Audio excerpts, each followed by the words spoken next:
Ease. Afternoon, Rangers. Oh, please sit. Please sit down. Thank you.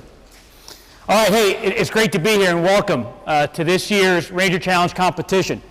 I need to start out first by congratulating you, right? Over 500 cadets in 3rd Brigade competed for the opportunity to stand where you're standing right now.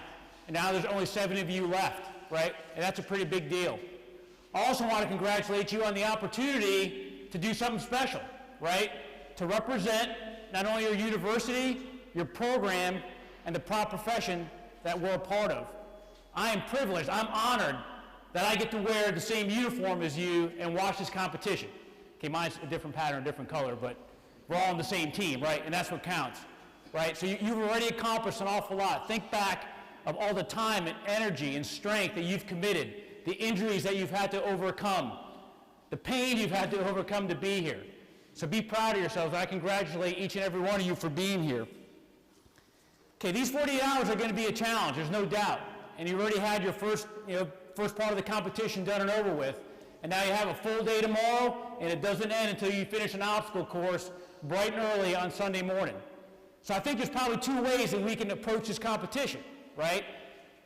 Option 1 is that you compete and go for the victory at the absolute all expense. It's the only thing you're focused on is winning for your team. And that would be a pretty cool option because winning is a pretty big deal in our line of work, right?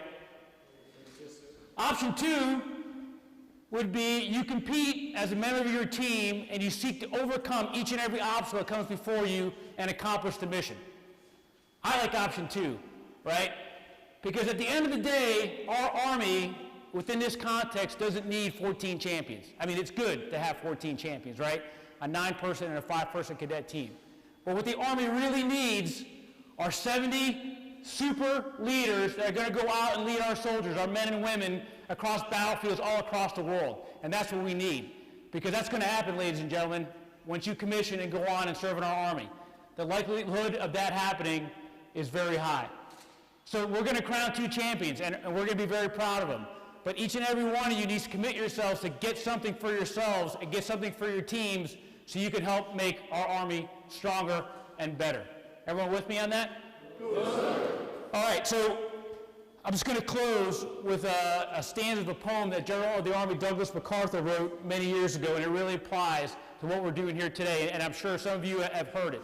But he says, upon the fields of friendly strife are sown the seeds that on other fields, on other days, shall bear the fruits of victory. And that's what we're doing here today, right? We're preparing ourselves as leaders, as soldiers, to lead young men and women in combat at some distant day in the future that surely will come. So I want you to fight hard for your team, but most importantly, fight for each other. Can we all do that? Yes, sir. All right, I can't wait to get this thing going. Brigade! Up, tan, shoot! Let's begin the competition. And fall out.